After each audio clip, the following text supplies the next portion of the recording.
שמחה ככה לארח את כולם במרכז המיינדפולנס של שער הנגב, ובמיוחד את הנזירה ריטה ואת ענבל.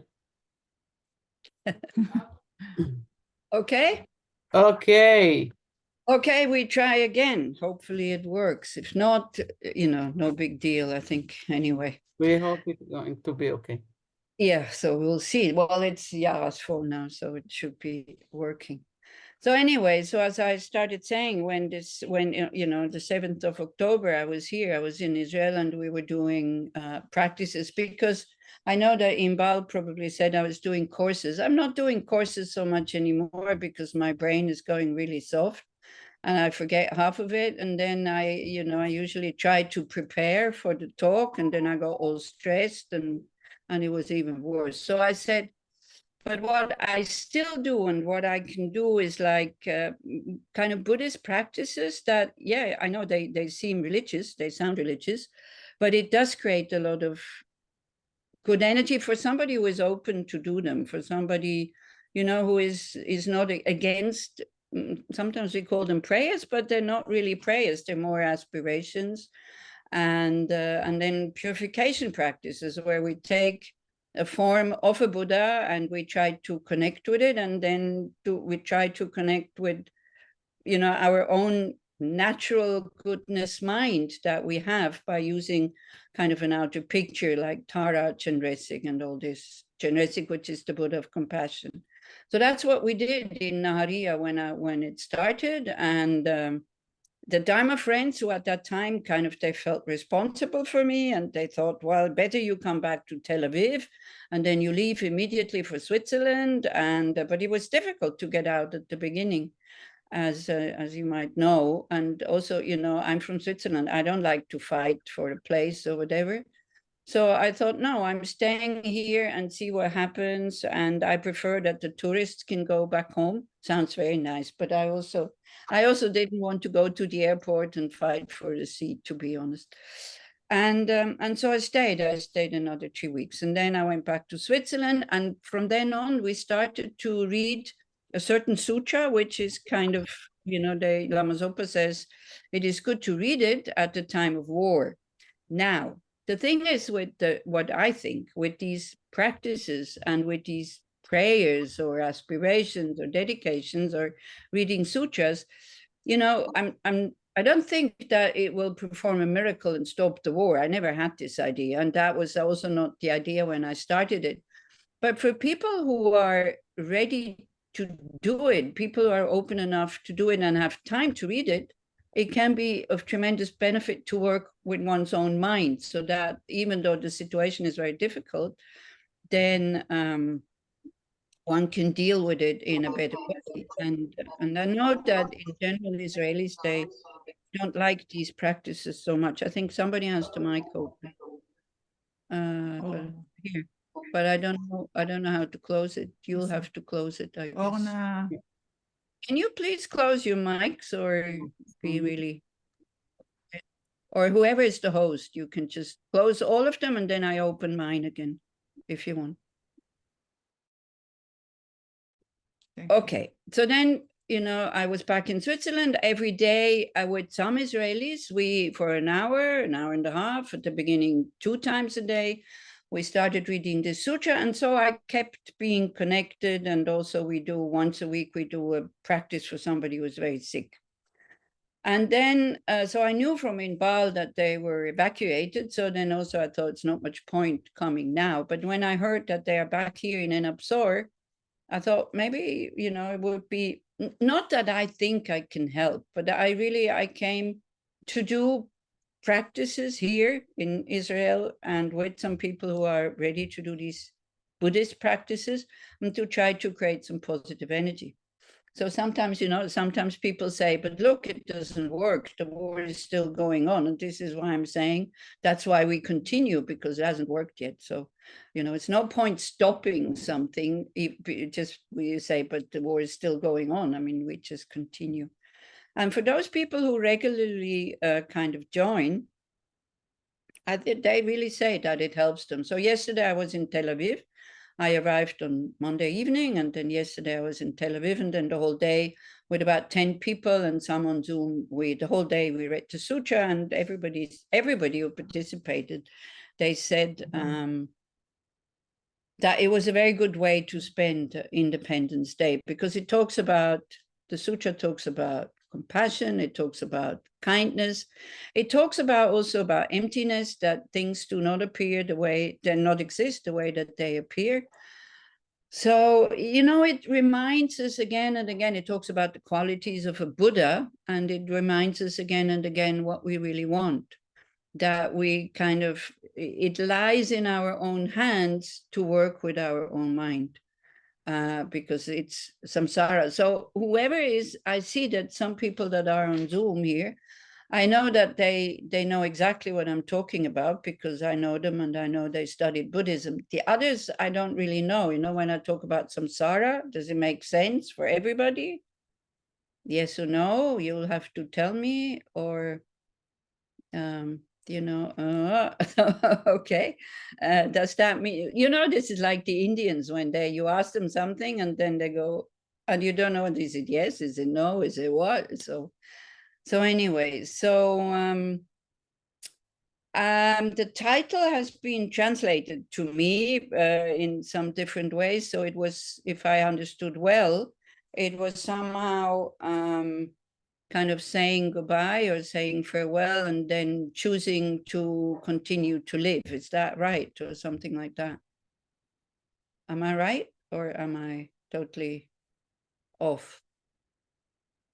What's the lady's name here? Who is? The manager, Ornit. Yeah. Ornit. Ornit. Ornit. So am I right? Or is that the title? Kind of, is this what you would like to do this evening? Yes. Okay.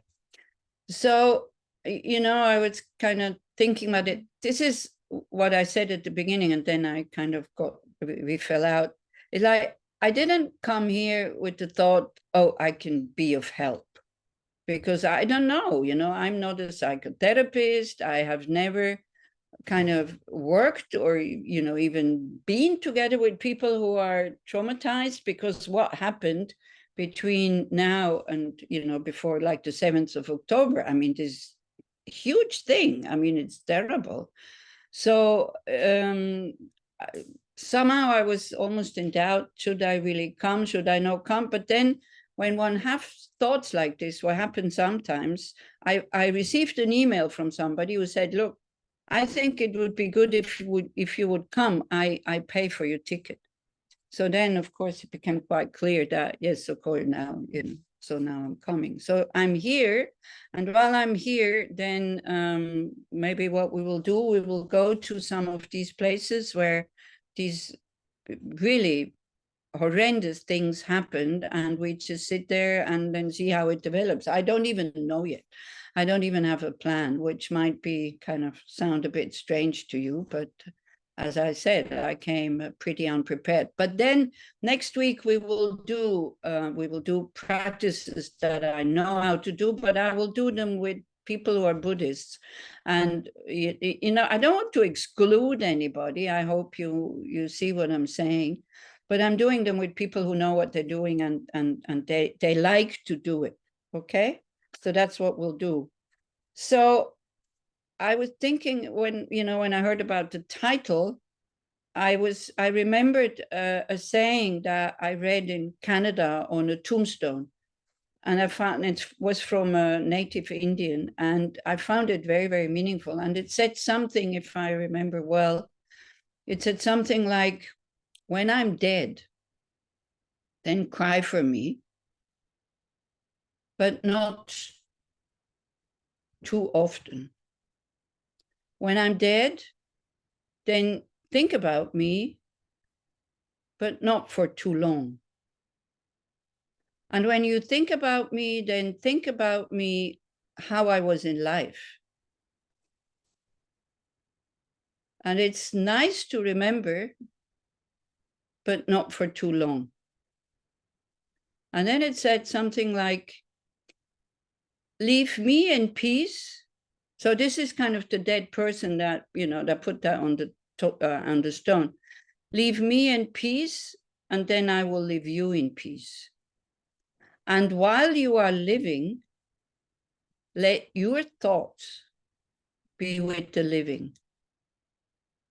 And I don't know if you want to translate it into Hebrew, maybe. I don't know if everybody understood, but I found that very, very meaningful. And I've been using that when I had to go to a funeral also. And it's really, it's like as if the person who has departed is really encouraging us to, you know, to say it's okay to continue with your life, and your thoughts that you have and the actions that you do or the words that you speak, you know, talk to the living, be with the living. So I don't know if you find it meaningful or helpful, but you know, I thought it would go really well with the topic, actually. So shall we do some reflection on this? Right, like we I'll try to lead some reflection or meditation, if that's okay for you. And I would invite you to really look at your own, you know, what's happening in your heart. If nothing happens, it's fine. If a lot happens, it's also fine. Whatever happens, I mean, it's okay. You are a group of mindfulness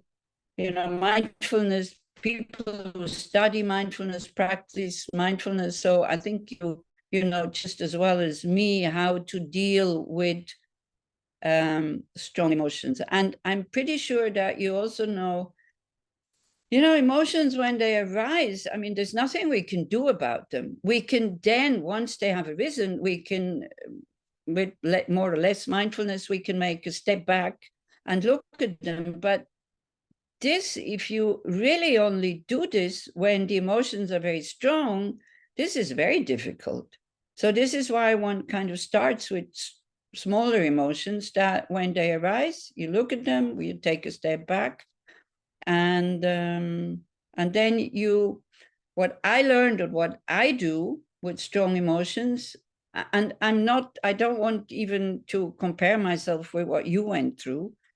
So it's like, you know, I can't imagine. I've never experienced something like that. So what I learned is to not even to apply antidotes very often, because in Tibetan Buddhism we have plenty of antidotes to unhelpful emotions, but just to watch them and try to see the nature, how if I'm not with thoughts, if I'm not feeding them with thoughts, that they dissolve themselves very often. But I don't know, because I remember in Bali, you know, just after it just happened and we talked on the phone, and she was in Eilat and I was in Naharia, and she said, and then I met her in Tel Aviv, I think, and then she was saying, you know, I am a mindfulness teacher, but at this moment when I heard what had happened, and also the days after when we just talked about it now, you know, when the names came in of people who had died, and more names and more names and more names, he said, I couldn't deal with it. It was too strong. So I totally understand, but it's okay, you know, that you can't deal with it right at the moment, I think. Because how can you? I mean, we're not Buddhas. I mean, I'm talking about myself now, okay? I am not a Buddha. I am not very realized. So even, you know, I can see myself, even I don't find my passport and I have to leave. I get very nervous, and I can do mindfulness and all this. I'm still nervously looking for the, you know, one part of the brain maybe is doing mindfulness. The other part, 3/4 of the brain is looking for the passport and is really nervous and not really knowing, you know, how to calm it down, not even trying to calm it down because it's quite strong.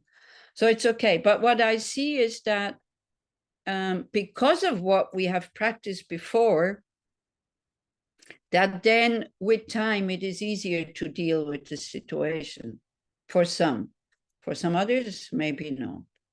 I don't know. I'm pretty, you know, this is what I can offer you. I don't know if it's a good thing to offer you, saying, I don't know. We'll just try. Everybody has to try. Also, I would have really loved to meet you personally, because it would have been, even with the missiles falling and all this, but I understand that you didn't want to, because I find it very difficult to talk about this on Zoom, especially with people I know, it's okay.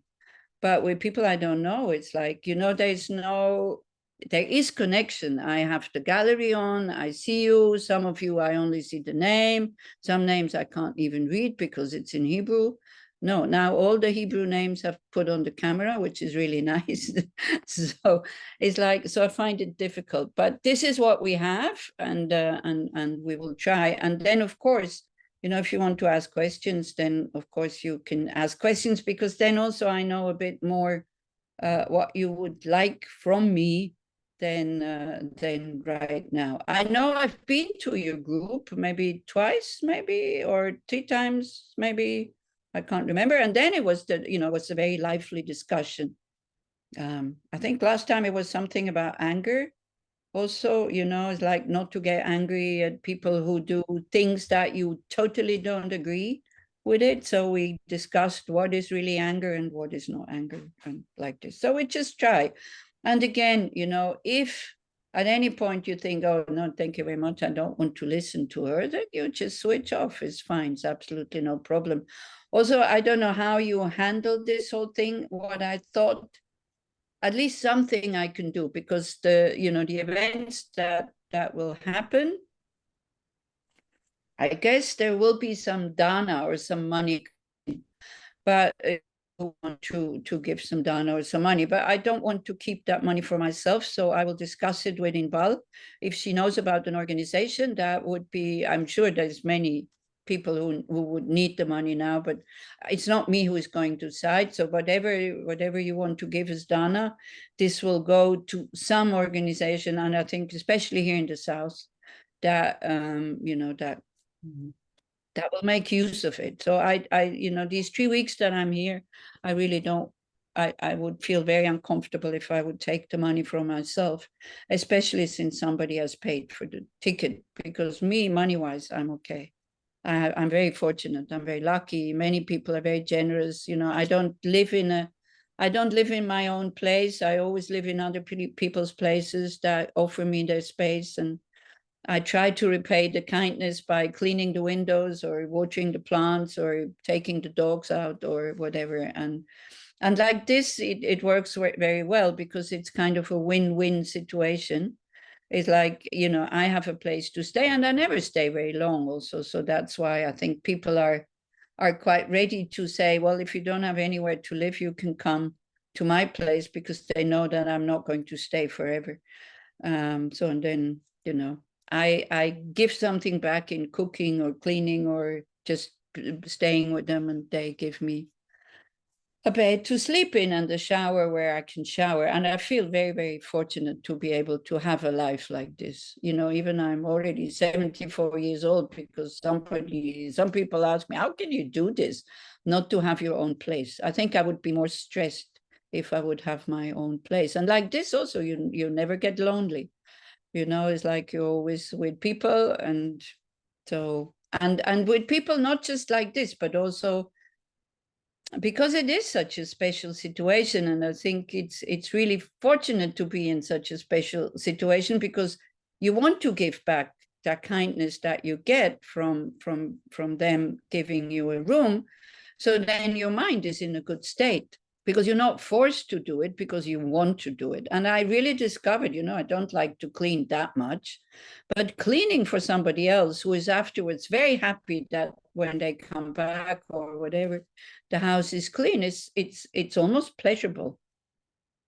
So whatever we do for somebody else, if we do it voluntarily, because we understand the kindness that comes from the other part, or even if we don't understand the kindness, I think that the word voluntarily, this is why they're called volunteers. Like, you don't feel forced to do it, you decide to do it. Then even if the work is not that pleasant, it becomes quite pleasant. Do you see what I mean? And I'm sure you have experienced it, all the volunteers, who's like, especially in October when I was still here, I was amazed at how the whole country kind of worked on volunteer work. I was really, really inspired. And I was also very inspired, I think I came in September, and I participated also in these demonstrations in Tel Aviv. And you remember then the demonstration was still about the government, but about the whole thing about not changing this law of the High Court. And I saw the strength and I saw the force of being in a group of people who in a very peaceful way, actually, wanted to change something. And I felt the strength and the power of it. Not that it changed anything, but I always came out of these demonstrations feeling very inspired and very uplifted. So I was, when I got back home also to Switzerland, I was telling people, because I remember when I went on demonstrations when I was young, it was against the Vietnam War and all these kinds of things. We went screaming and shouting and breaking people's windows. People had nothing to do with the situation, just out of, I don't know what. So I was very, very inspired and very amazed at how these demonstrations went, and now everybody liked the connection. So I would encourage you, to same as me with the sutra, because this is what I can offer. We do a long dedication at the end. So same as me with the sutra, I would encourage you, if you're not happy with the government, to just keep going to the demonstrations, but try to go with a peaceful mind and not with the mind that wants to harm. And if possible, not with anger. Being frustrated, it's fine, but anger is kind of very quickly gets out of control. Okay, so we go back to that, so the person who kind of encourages the dead person, the person who's still alive, saying, you can think of me, it's fine, but not too often. It's okay to remember me, but not for too long. It's okay to cry for me, but again, not all the time. And this other one, leave me in peace, kind of let me go in peace, like really letting go, then I will leave you in peace. And while you are living, let your thoughts be with the living. So I would kind of like to do just a reflection on that and see how the ones, I only know one person who has died, who was killed. Let's call it as it was. It's not, she has been killed. It's Judy, who was very much part of the group here. And I could feel myself also, I saw the number 1,000, I can't remember exactly how many. Of course, I felt sorrow and I felt sad. But when I saw the picture of Judy, I also started crying. Seeing numbers and seeing people, seeing pictures of people I didn't know, it didn't touch me so much. But knowing that one of them that had been killed that I knew, 1,540, which is a lot. It's far too much. Anybody who gets killed is too much, in my opinion. So let's just sit with the straight back if you can.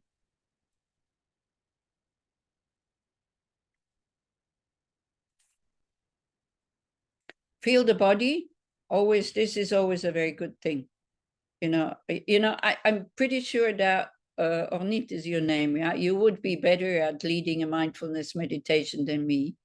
So, if I'm not saying the exact things, please forgive me. It's like it's.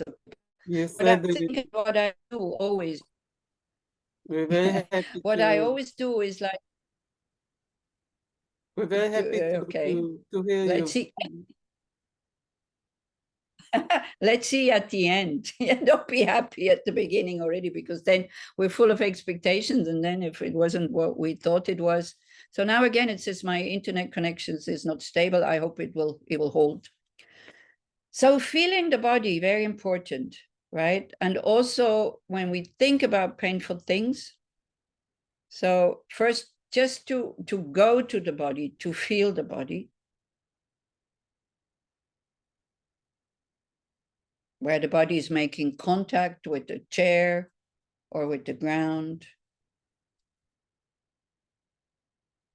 And really being there, really feeling it, don't stay up in the head.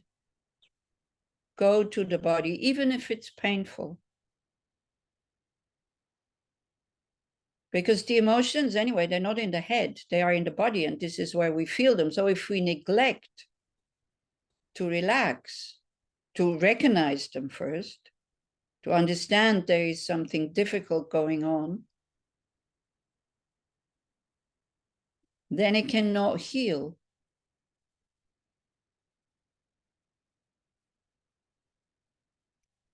But it is difficult to touch and to be with something that is really painful.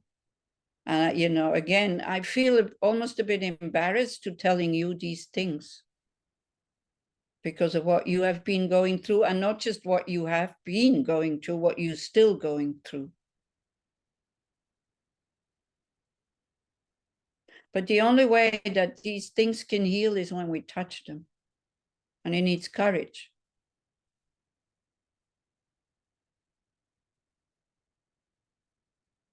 And actually a very good way to be with the body and having difficult emotions is you ask yourself, where does it hurt? And that's where you go. Try to really close your eyes.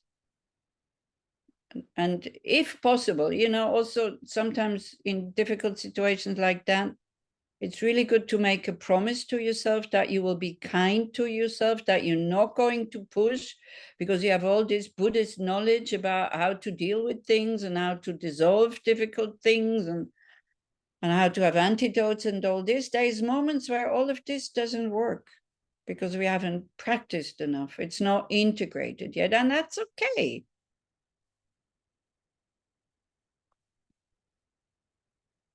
So, you know, opening up our hearts towards ourselves and like you would promise a good friend who knows that the good friend is suffering, and you would tell that good friend, okay, I'll be very kind to you. And we apply that to ourselves, the softness, the openness, the readiness to listen, the readiness to be with the person even if we can't help.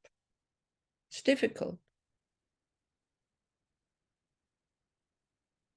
But we can do it.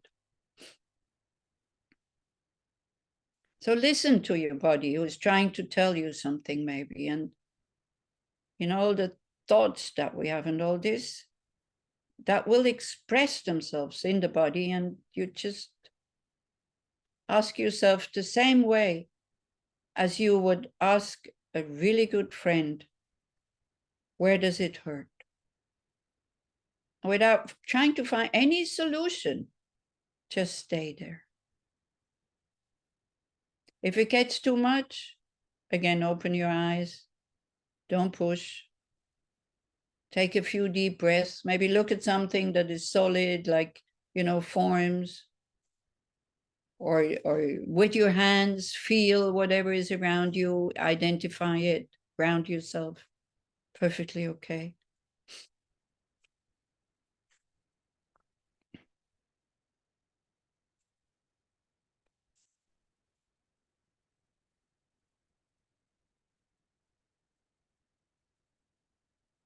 And then when we feel the pain also, it's like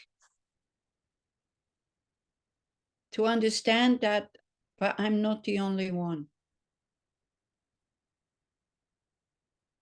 Sometimes our ego likes to be the only one because then it becomes especially painful. But this whole thing about shared humanity, that so many other people suffer in this country, in other countries, in families, whatever.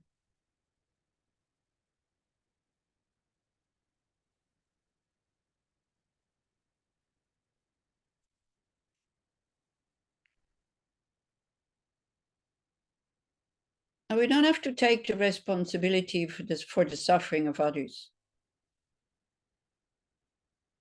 But we can gently and slowly try to open up our hearts and think about that we can touch these difficult and heavy and painful things with kindness and with compassion. We forget sometimes. We just get kind of drowned in the pain.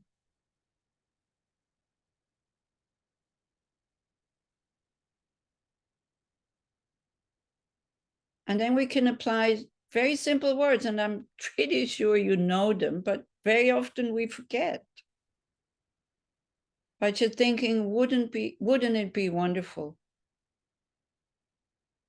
if nobody, and nobody means me and all others, no matter what, gender, what nationality, what religion, old, young, whatever.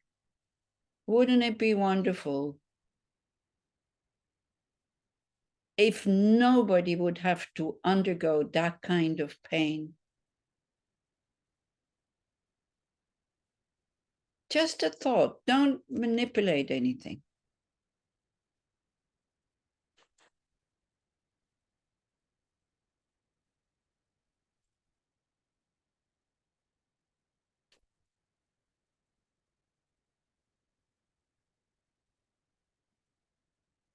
And then we remember happy moments also, even now also, just seeing in Bal, I was happy seeing her.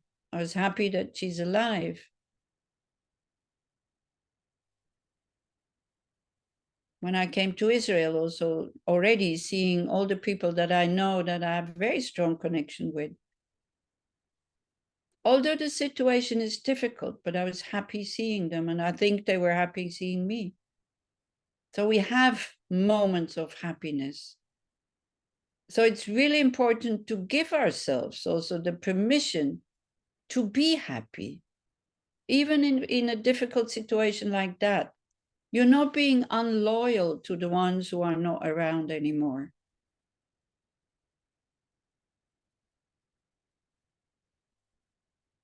Wherever their minds or spirits or souls are right now, it won't hurt them if you are happy. And it won't help them if you are unhappy.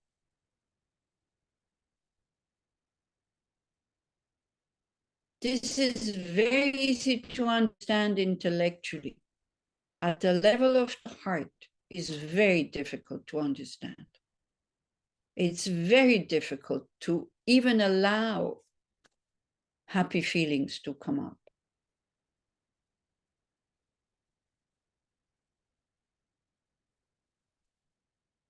But try to think about something that made you happy. Like, for example, somebody that you worry about.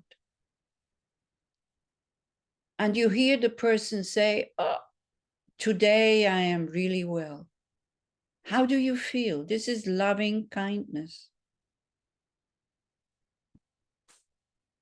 Touch that feeling also. Know that we also have that feeling.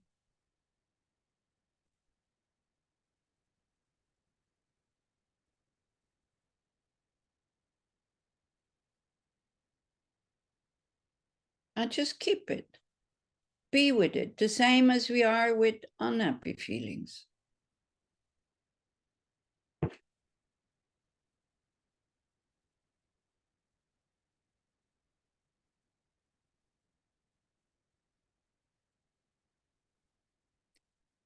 And then we can start to develop the thought, wouldn't it be wonderful if all beings had moments like this of openness, happiness, connectedness?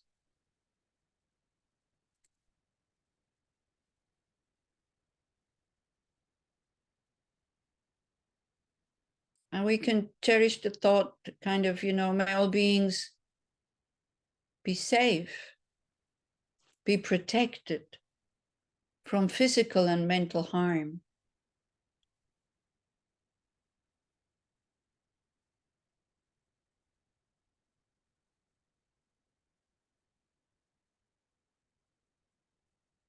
And then the way we started with these persons, these beings that have died, that you knew and that you're grieving for.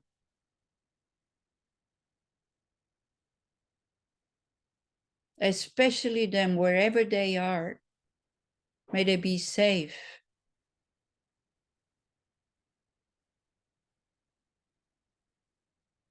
May they be protected from physical and mental harm.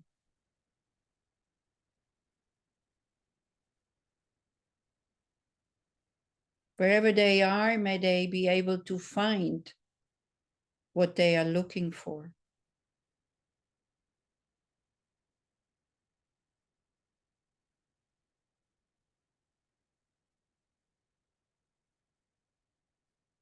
And in case you believe in rebirth, but if you don't, again, it doesn't matter. Wherever they are, may they also be able to continue their life with joy and with ease.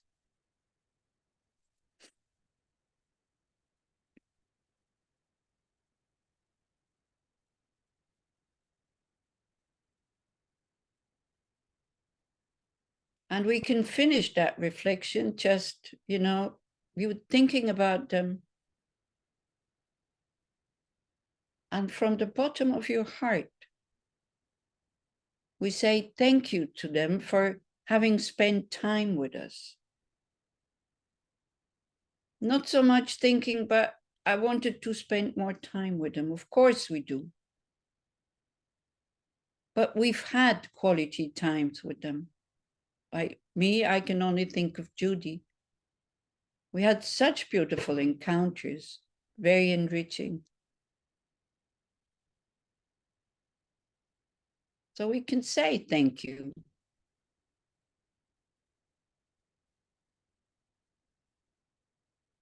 And then from the bottom of our heart, wherever you are, I wish you all the best.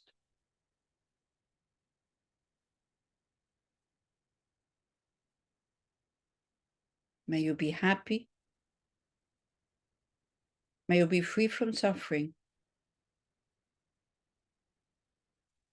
And may you be able to find what you're looking for.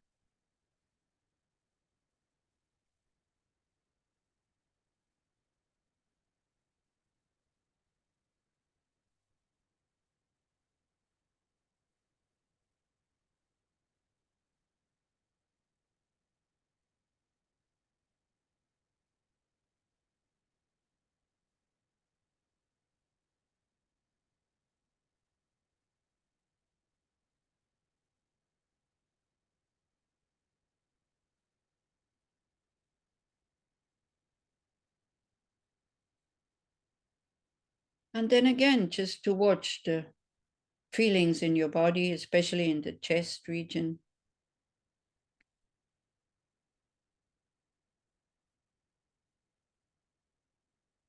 And then to ask yourself, as we said, choose life. Do we want to choose life? Do we feel guilty that we are choosing life and want to continue with life?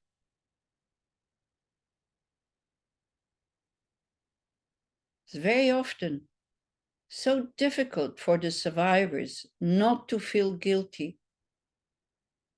that it's not them who have been killed. Can you give yourself the permission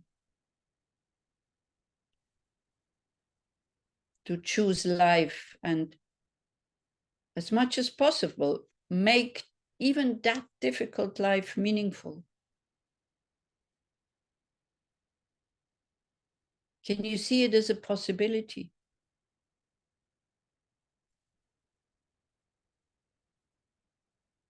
And if so, how? Ask yourself, what would make my life right now meaningful?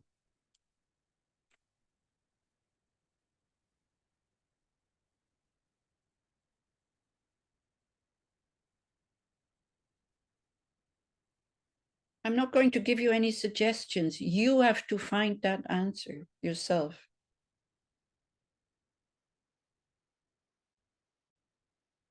And it doesn't have to be anything complicated.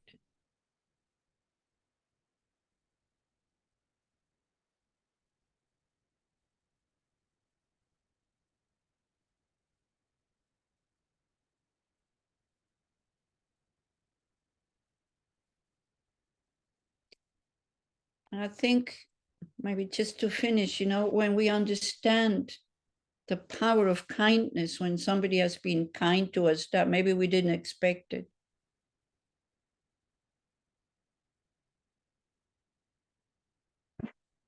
Then we already find something that makes our life meaningful, is to be kind to ourselves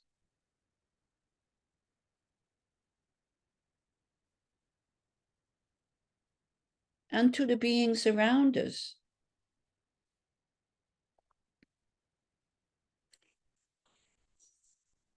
So we can think, from now on, whoever sees me, whoever hears me,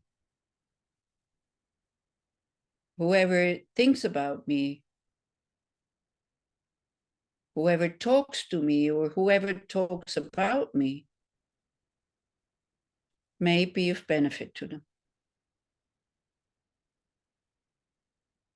When we nourish that thought, we touch the spaciousness in our heart, and maybe the situation will be less difficult because there's space, which is the nature of our mind.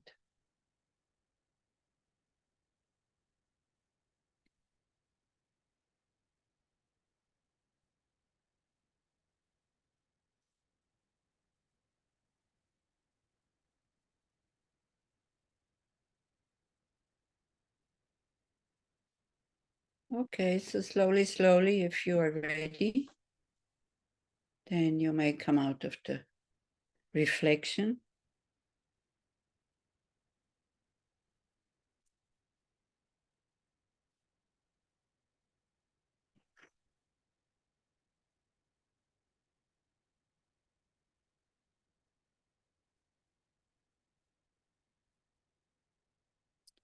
So is there anything you would like to ask? Is there anything you'd like to share? Is there anything that you want to tell me that I could do things in a better way? Is also fine.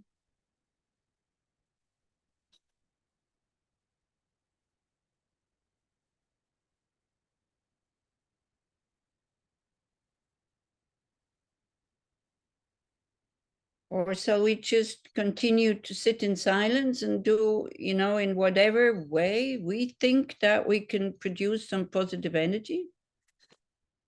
Ariela is raising her hand, I see. I just would like to say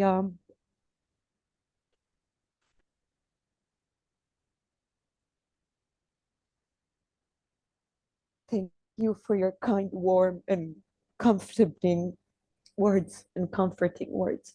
Thank you. You're very welcome, Ariela.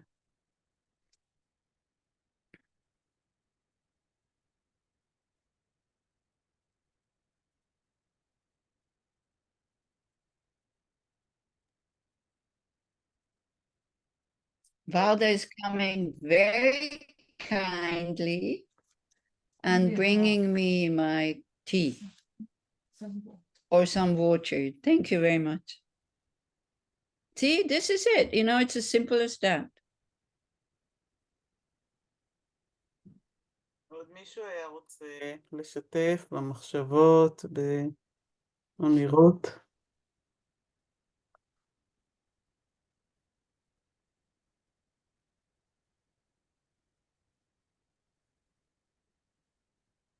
So how are you? Would somebody like to tell me how you are?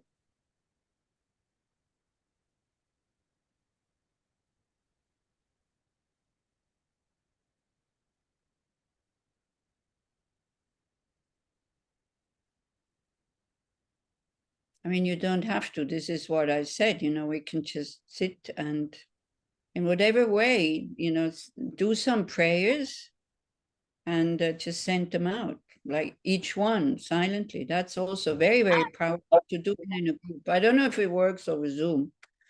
Probably you've been trying, I don't know, but doing it in a group is very powerful.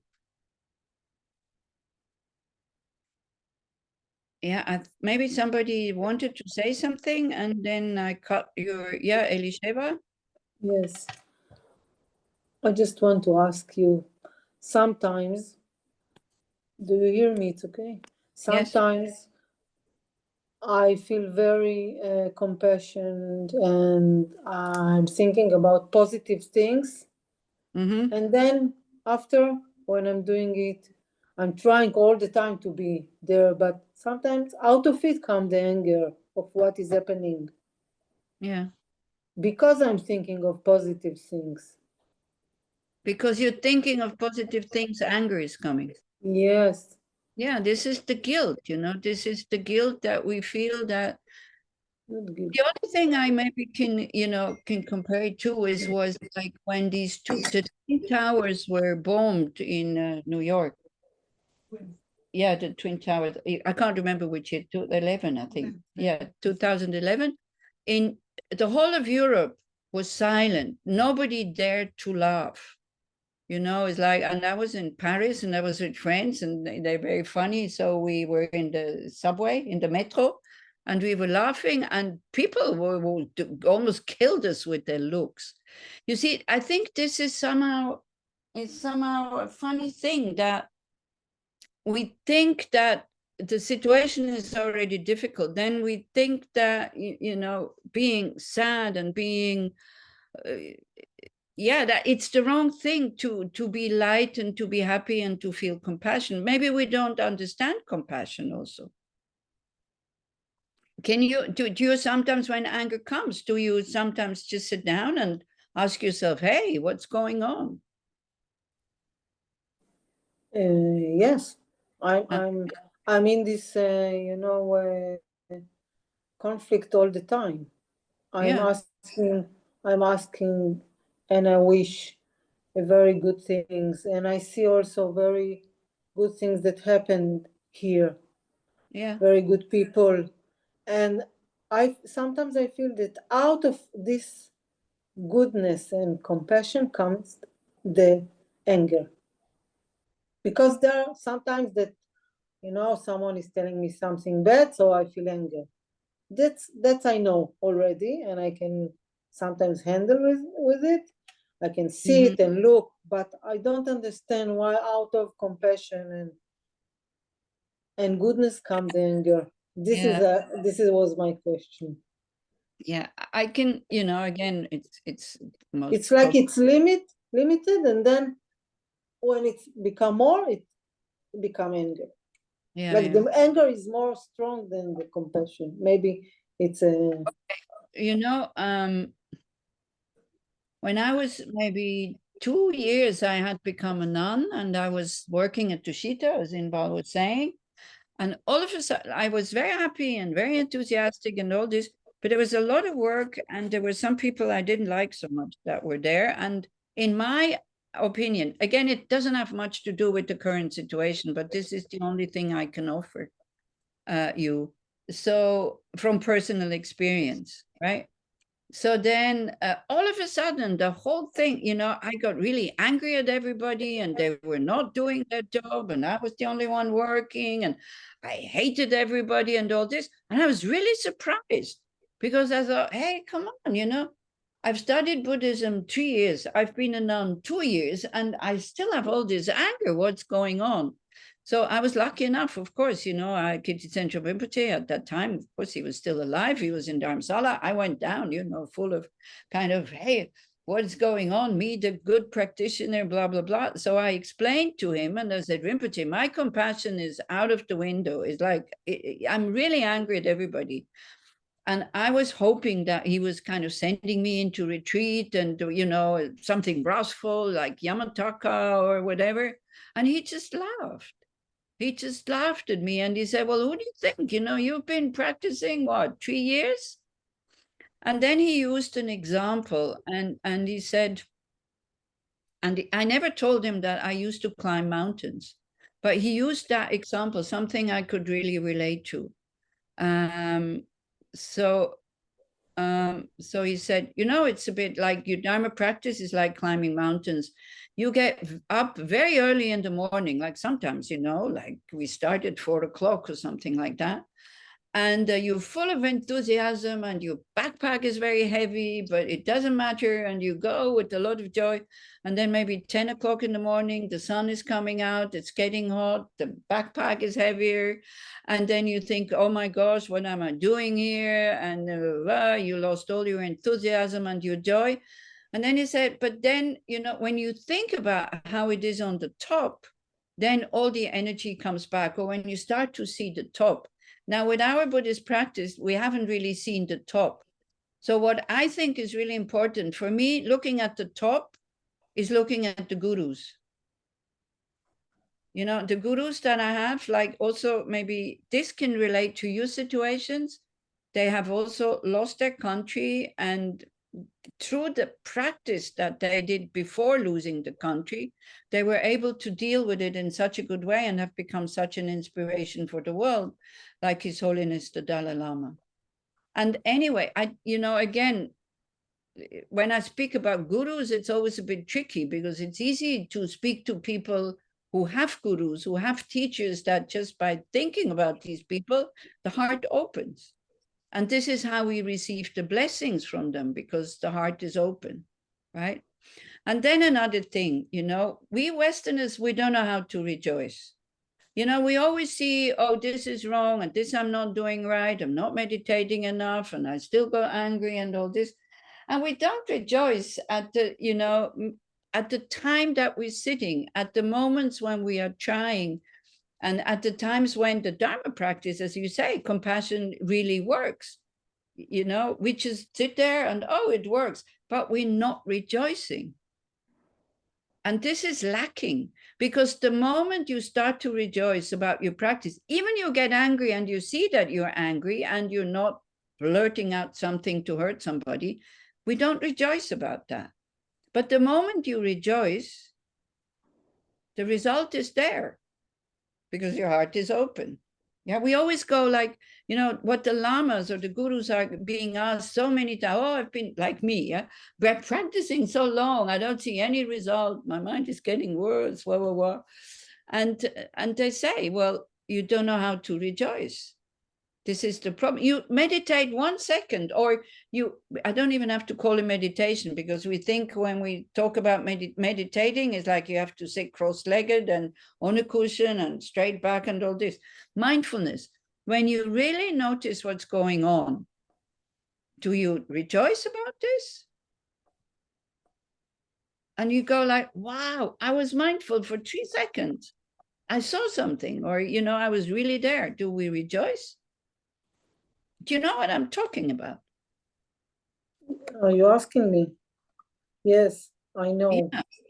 I So- know, but this is a very special moment that I feel like a strong energy. Maybe it's not anger, and I'm missing the point inside Yeah, maybe- myself. I Maybe mean, it's not anger. It's like wanting to break through something, because I feel like the things are not going the way they should go. Yeah, So I want to push them to the right way, like something like from a good heart, not from a bad heart. I want exactly. But it's them to- it's normal to be frustrated in a situation like this when you see what's going on. How can you not be frustrated? You know, even I, as a Swiss person, when I look at the news or I read the Israeli newspaper sometimes, I get frustrated. And I have nothing to do with the situation, because in my eyes, there's so many things that are going wrong. But I don't wish harm upon the people that are producing the situation. Yes. You know, sometimes we don't understand anger. Anger is a wish to harm. You know, and Yeah. actually, instead of being angry at them, I think, oh, may they be able to understand from their own side that what they're doing is not helpful. Something like that, you know, instead of just getting angry at yourself for being frustrated or something like that. I don't know if it helps. You know, I will explain my situation a little bit. when I was asked to come to Israel in 1999 by Boaz. And I thought, oh no, thank you, I'm not going there. One of the things is I didn't understand the situation between the Palestinians and the Israelis. And so I thought the bad Israelis are harming the very poor Palestinians, like many people do in the West at the moment, in Europe. You know, I was in the same position. We don't understand the situation. So that was one thing. I thought, well, I can't really go there and, you know, tell them how bad they are and they should be more kind to the Palestinians. But I'm, you know, in my position, you're not making such big decisions on your own. So I went to ask my teacher. I said, look, I've been asked to go to Israel, but I don't really want to go there. So one part was I didn't understand the situation between Israel and the Palestinians. And I had wrong views, really heavily wrong views about them.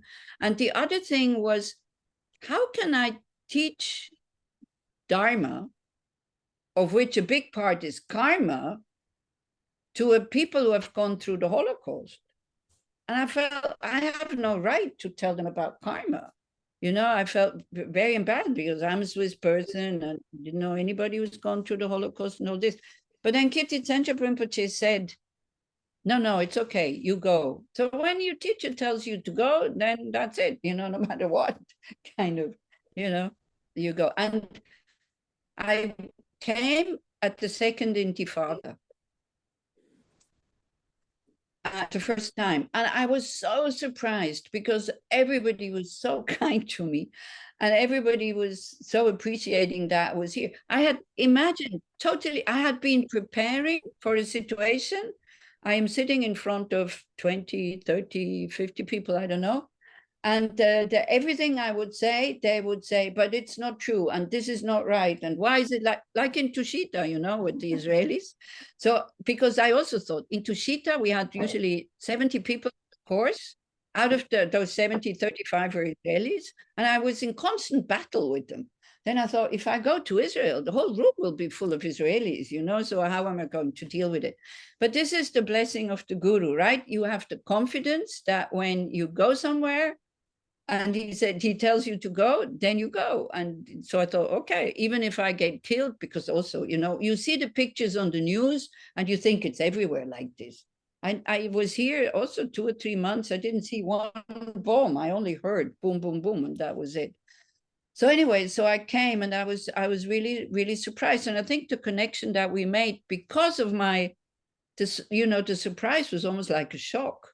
So, you know, when it is like, when it's a good surprise, it's like, boom, and then the heart really opened. And I think I made really good connection from the beginning with the Israelis. So then I kept coming back every year. And I started telling them about karma and all these kind of things. But I feel again a little bit in the same situation, a little bit embarrassed. I'm very happy to do Buddhist practices with people that know what they're doing, because I know it creates a good energy in them. But I don't really know exactly how to talk to you, quite honestly. So I don't know if what I'm saying is really helpful or not. So if it's not helpful, just forget about it, okay?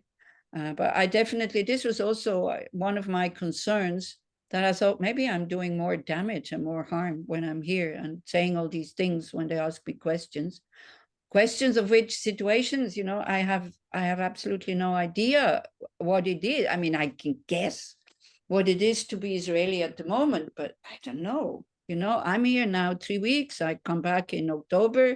I know that I will leave again. It's like, yeah. Do you understand what I'm saying? Thank you, Anila. You helped me. Huh? Thank you very much. Okay, you're very welcome anyway. Can I Yeah. ask a question? Yes, of course. I wanted to ask something that is not actually connected to the whole Israeli situation, but I was very curious to meet you as a nun because I wanted to ask you about the experience of having a teacher. As a Buddhist practitioner, I don't have a teacher, and I not one specific, and not someone that I know. And I wanted to ask you, from your experience, do you think it's possible to become, I don't know, to become a serious practitioner if you do it by yourself, without a teacher? Yes, definitely. Definitely. I mean, I also started without, I had my teacher in front of my nose for a year and a half without recognizing him as my teacher.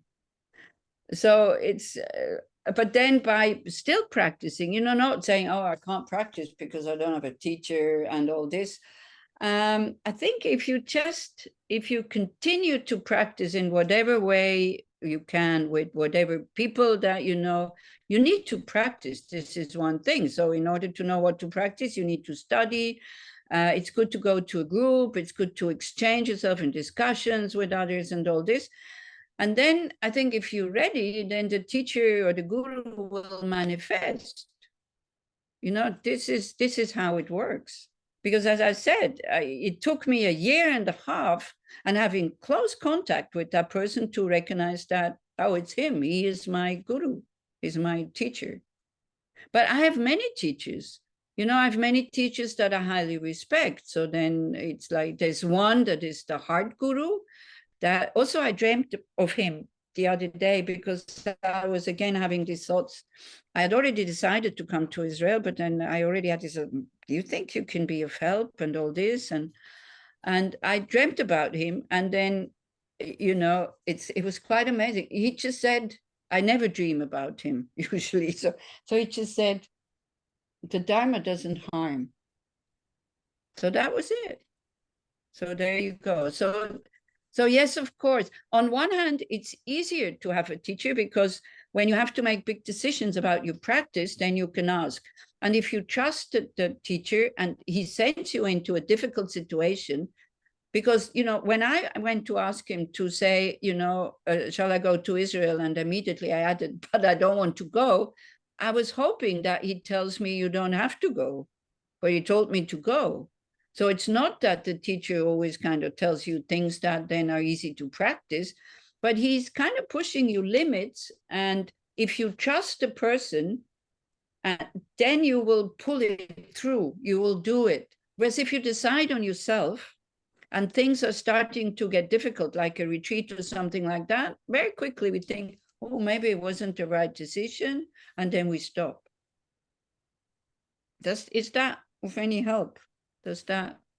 But definitely you can become a serious practitioner, and don't worry, when you are ready, and it's necessary for you to have a teacher, it will manifest in some form. I have this confidence.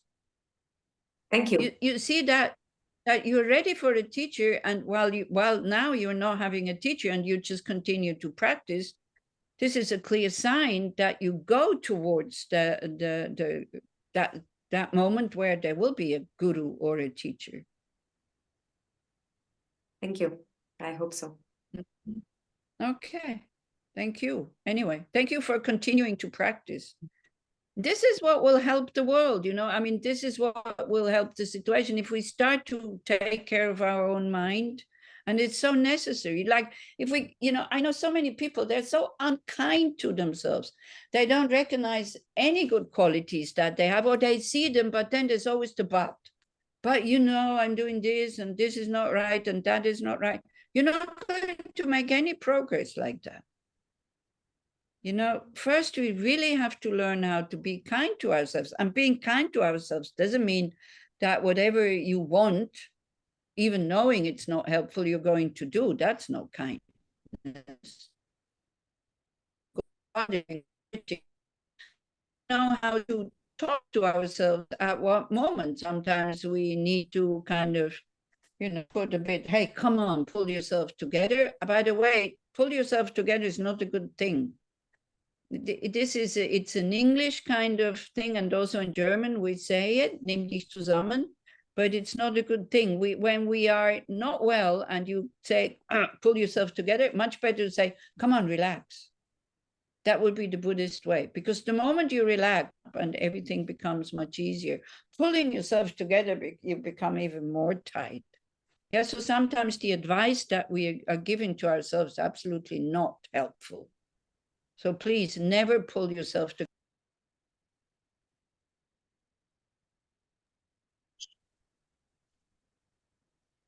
I want to ask אורנית? כן, רגע, היא נעלמה לנו עוד פעם. שיט.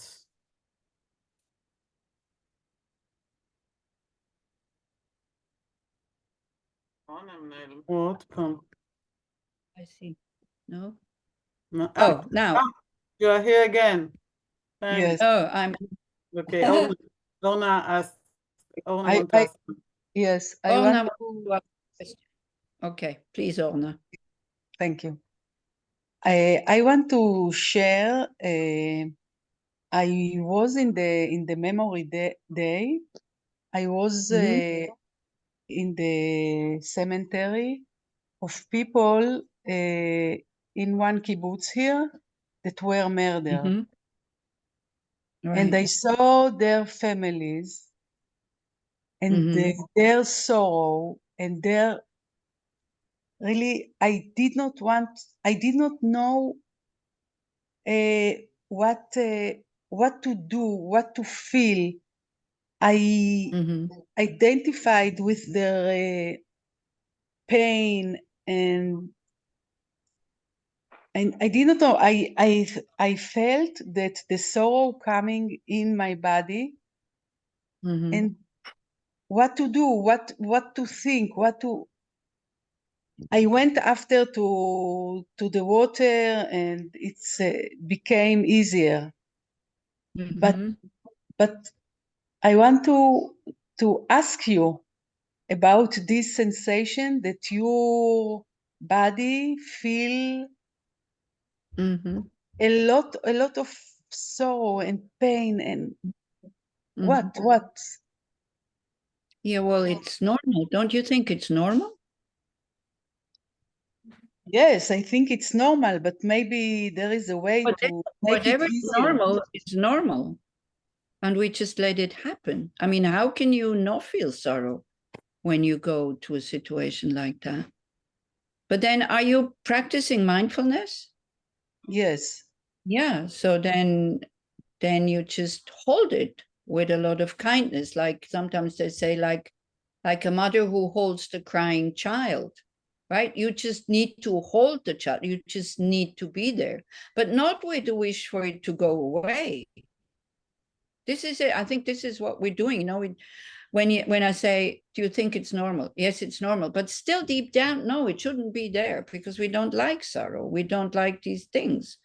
So then if you just hold it as we did at the beginning of the reflection, where does it hurt?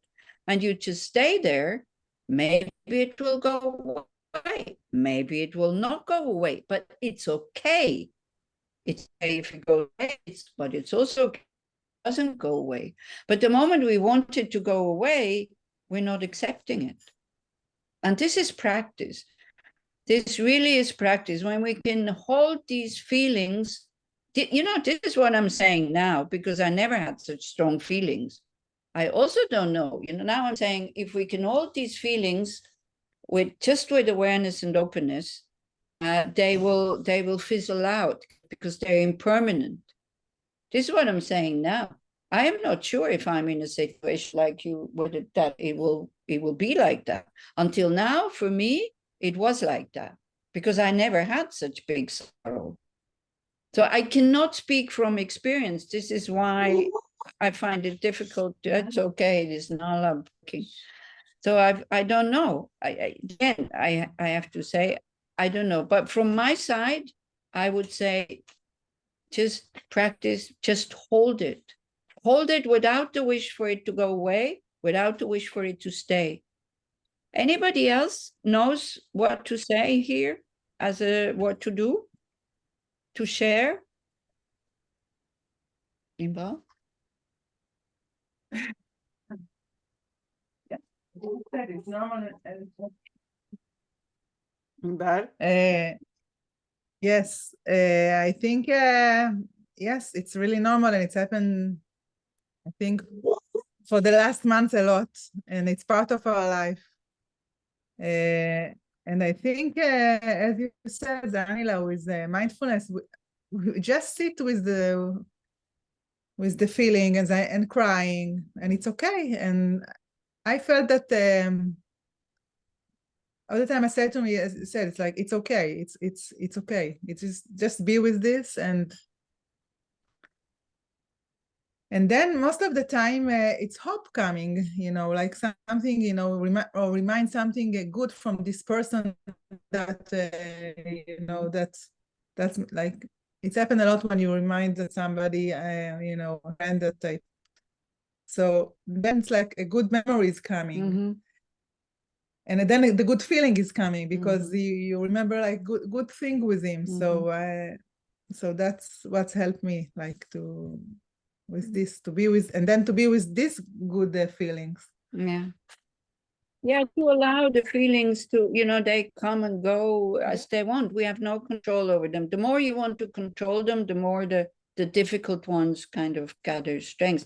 But I think this example of a child who comes home from school and is crying, and he can't talk, because what do you do with this child? You hold it. You're not shaking it, say, tell me what's going on. So you need to hold the child so that the child feels understood.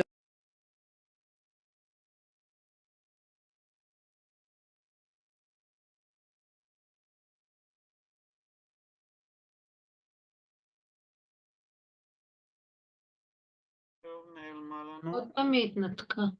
הנה, היא חוזרת, מוזר. We can't hear you. Sorry. You cannot, you should. I opened the mic. Now it's okay. So anyway, so with the child, if you hold the child will come down after a while. Maybe it takes a long time, So we have to give it that time.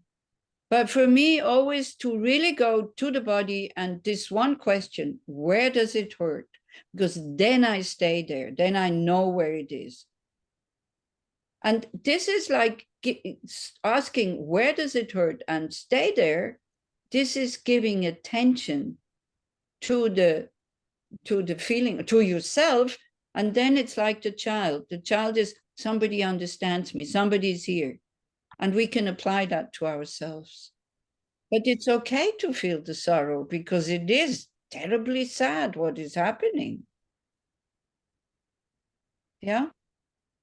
I feel very strong that you were with us this night. I feel it very strongly that you are with us, and I want to thank you about it.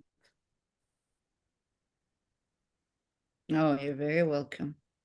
I mean, this is why I came here, to be with you guys. So I thought maybe that's also sometimes, because at the moment, I don't know if you are aware what's going on in Europe. There's so much anti-Semitism and anti-Israel, and I tried to explain, it's like it gets worse. So I stopped even explaining. I just said, look, let's not fight over this, because all I know and all you know is from the media. So how can we know what's really going on? And so at least I don't start fighting with the people. But so this is why I thought maybe you feel a bit less abandoned when somebody from outside comes. So maybe I thought this might be of help. And then whatever else I can do, this is what I'm saying. We're going to do very strong practices up in the north, in Haifa. And then the energy will be sent out, and we continue with the sutra reading, of course. And so this I can offer you. And me myself, I really see the power of prayer, or, like doing positive things and then dedicating it to the peace between the Hamas and Israel and everybody, and for the government to be able to at least think about how to create peace, and for the hostages to be returned. Because, we mentioned that after every session. And what? Anyway, so to dedicate every session, and I feel the power in the people who are participating, that it really helps them. It takes time and it needs some openness. I see a hand. It's Julia. Yeah. Hi. Thank you so much. It was very, very meaningful. I think to kind of answer maybe the questions about the sorrow and anger, I think we have to remember that the point of compassion is not to make, so to speak, negative feelings to go away.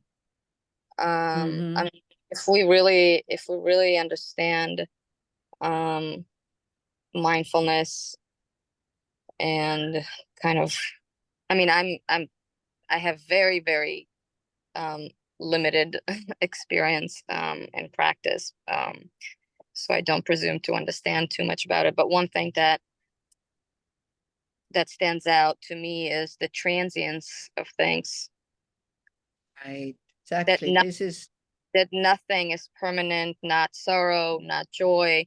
If we really want to accept ourselves, if we really want to practice compassion, especially towards the self, then we really need to understand that nothing is supposed to stay. Exactly. So this is exactly what it is. You know, they say, sorry. No, go ahead. It is only compassion when you know that it can end because it has causes. Yes. Yeah. So it's exactly what you're saying. This is the words of the Buddha, actually. You know, all the rest is pity and all this. But when we know that it because it has suffering has causes, so we know it can end because the causes you can end. Then compassion becomes very strong, right? Because then you're able to stay with it, as you say, because you know it's transient and it will pass, definitely. Yeah, so thank you very much for that. I would have otherwise forgotten to say that these are the words. So you say you don't have any experience. You were giving me the words of the Buddha that I didn't even think of giving them to the people. Come on.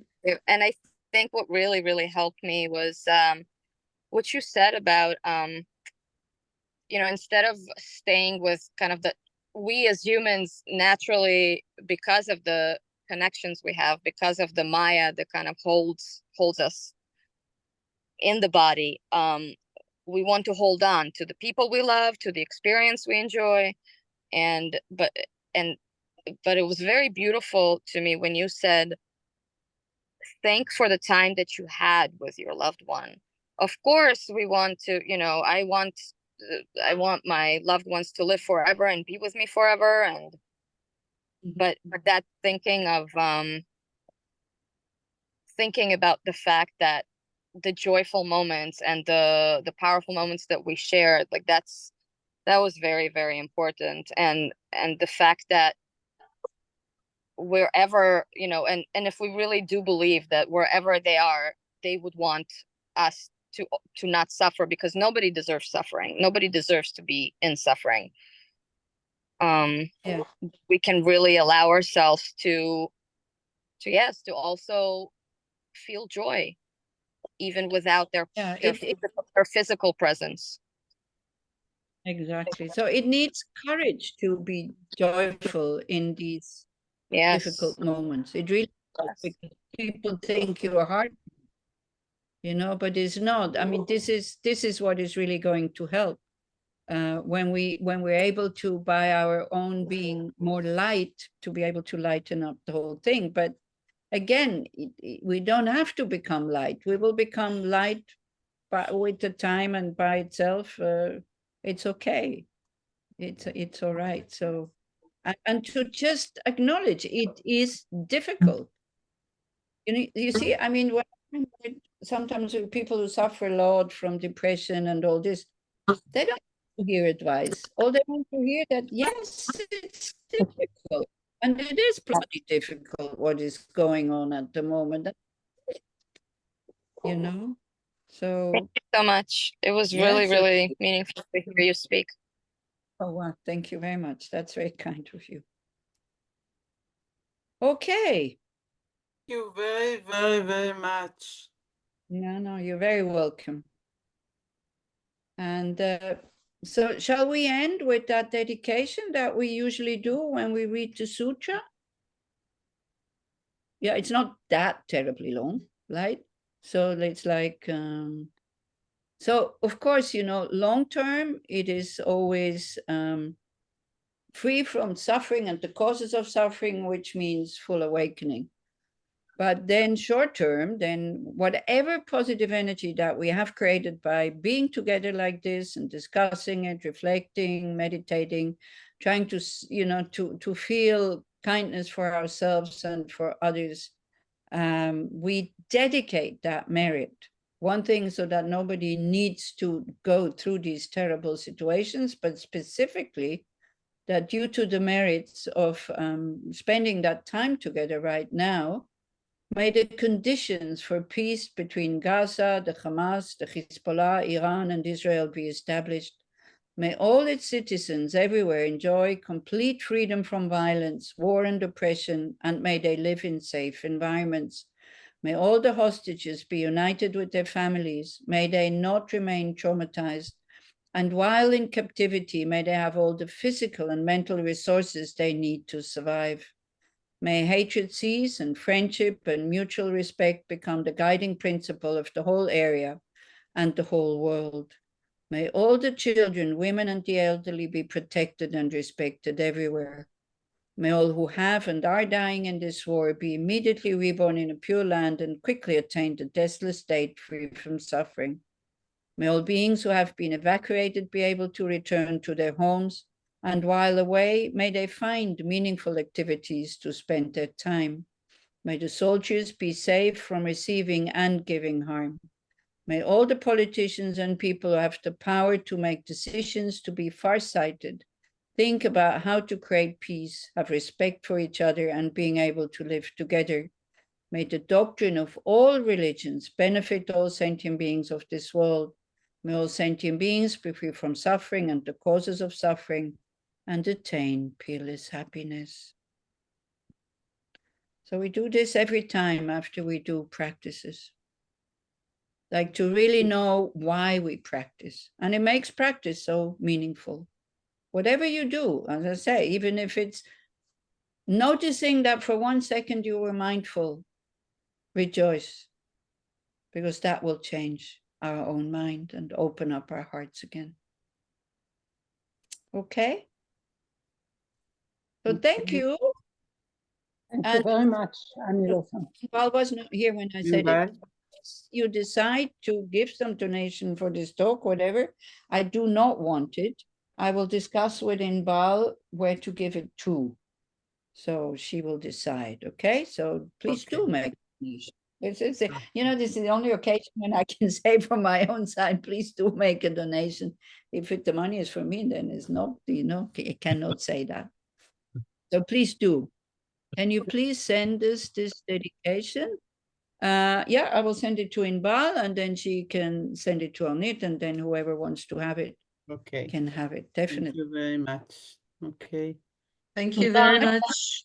Goodbye. So Good night.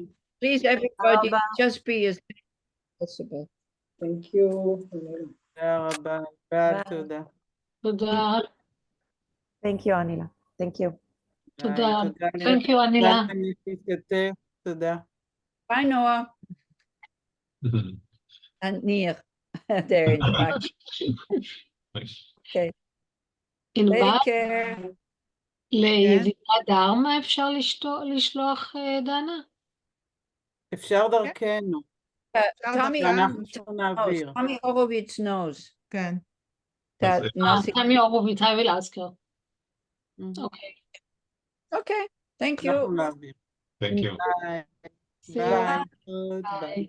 Bye. Bye.